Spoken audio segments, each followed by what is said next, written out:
Right, welcome to that synth show, man. We're back. We got a special episode as usual because they're all special these days. And I want to know, where is the Moog Mirror? Can anybody tell me where this thing is? It came out of nowhere, dropped right in our laps, and well, don't forget, I told you 4 months ago it was coming, but it came right out of nowhere, dropped in our laps, and then it just disappeared off the face of the earth. Not a peep from Moog, not a peep from any of the NDA signed exclusive synth mafia. Nobody's reporting on it. So let's talk about it for a minute. Let's go with that synth show.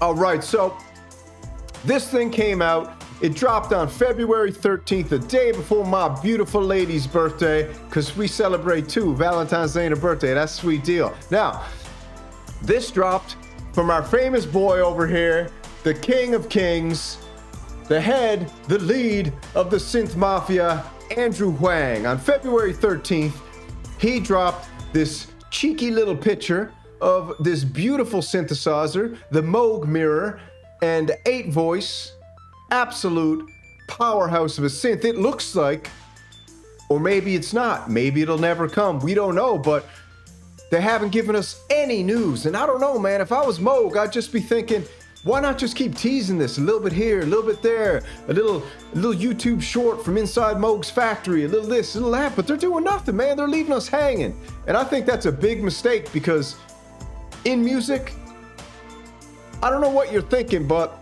you haven't really thought out the marketing aspects. So let's look. They came over here. Let's go magnificent. So we got Andrew Huang with the bass. He dropped it with this sweet comment right here. Cool. I like the part where a billionaire bought the company and fired all the employees. Really smart business moves. Really great for the synth community. So people, again, they ain't happy. So what are you going to have to do? You're going to have to do something to keep us going, man, because you're losing all your Moog supporters. The old school guys, the super synth madmen who spend fortunes on synthesizers, they're not happy that this American-made company is now gone and been bought out and has fired all their employees, blah, blah. So I got three reasons. Why I think this synth is in trouble. But anyways, let's look right here. So Moog came out. Here's the picture of the Super Bowl. Beautiful synthesizer. It's got the white, but it ain't released, man. It's not out. So that's all we got. We got a little halftime show by Usher. And then we've got a release by Andrew Huang. Wang, however you say it. And a lot of the people at Moog weren't happy with how that was released. And a lot of people in the community weren't happy with how it released. Me personally, I thought, business-wise, you need to get this in front of the most eyes as quick as possible. How are you going to do it? You go to the kingpin of the synth mafia, Andrew Huang, and you let him drop a little picture teaser while everyone else plays with it in the background. Now, if you guys don't know, the Moog Mirror the Moog 1, was riddled with issues.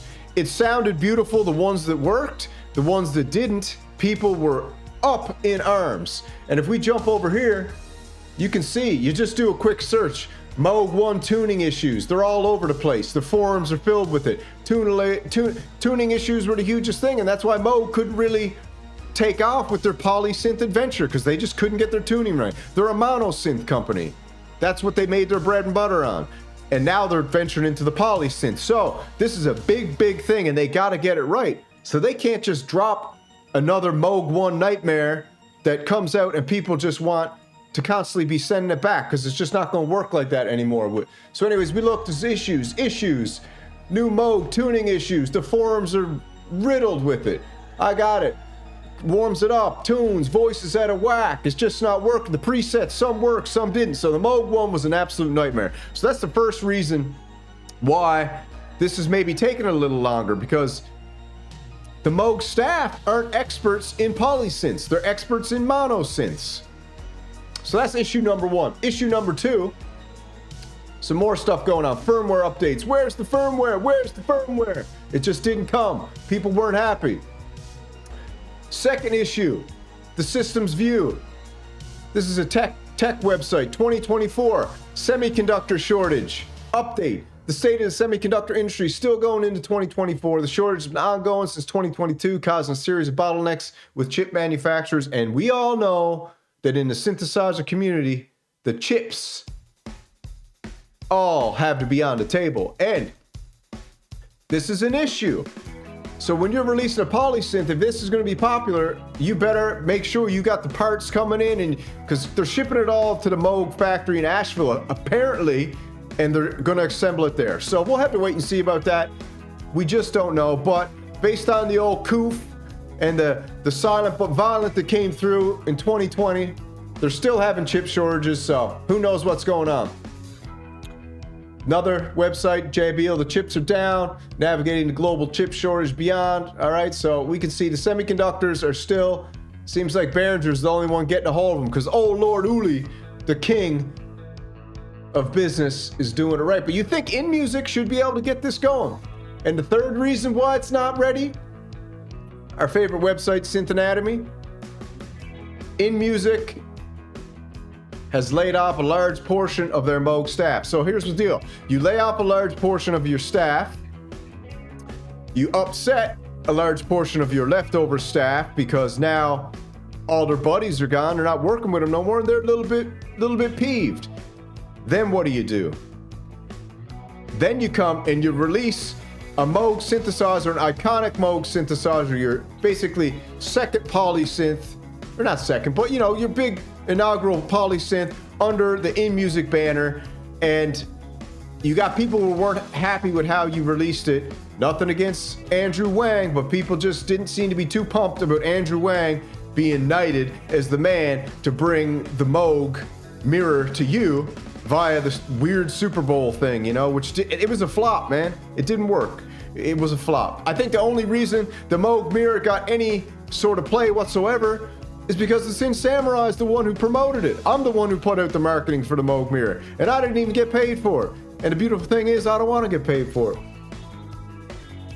Mo money, mo problems, baby. So that's the three reasons right there why this synthesizer's taking so long. And Moog marketing department, will you please just get it together, give us some teasers, put out some YouTube shorts, get some. You don't need to pay influencers to do anything for you. All you got to do is employ your staff who all have cell phones. Get one of them who's a super techie, knows what's going on. Pick up a DJI gimbal so you can make it look professional, or an Osmos Pocket 6, beautiful little camera. Get one of the dudes in the shop to be running around, doing little videos, edit together, no problem, and keep us excited, keep us motivated. Take a page out of Behringer's book and keep us fired up for it, because we're excited. We're excited about Moog Mirror, the first release under INMUSIC. We're very, very excited. Maybe I'm the only one who's excited, but don't just give us a little bit and then leave it, because that's lazy, man. And it ain't time to be lazy, because we're all out here working hard. We want to know you're working hard too. So, Moog Mirror. Staff are disgruntled. Chip shortage is still going on. And the CEO doesn't want to make it in Taiwan. He wants to make it in Asheville because he knows the writing might be on the wall, because there might be a sneaky deaky coming over in Asia pretty soon, if you're following. And we'll see what happens. But I'm excited. I love the Moog Mirror. I love the fact they're coming out with a polysynth. We're fired up, baby. It's Tuesday. And that's it. So you let me know down in the comments what you think. Don't forget to like and subscribe. Hope you like the shades. Pick up a t-shirt at the merch shop and enjoy your day. That's that Synth Show. Slew, slew.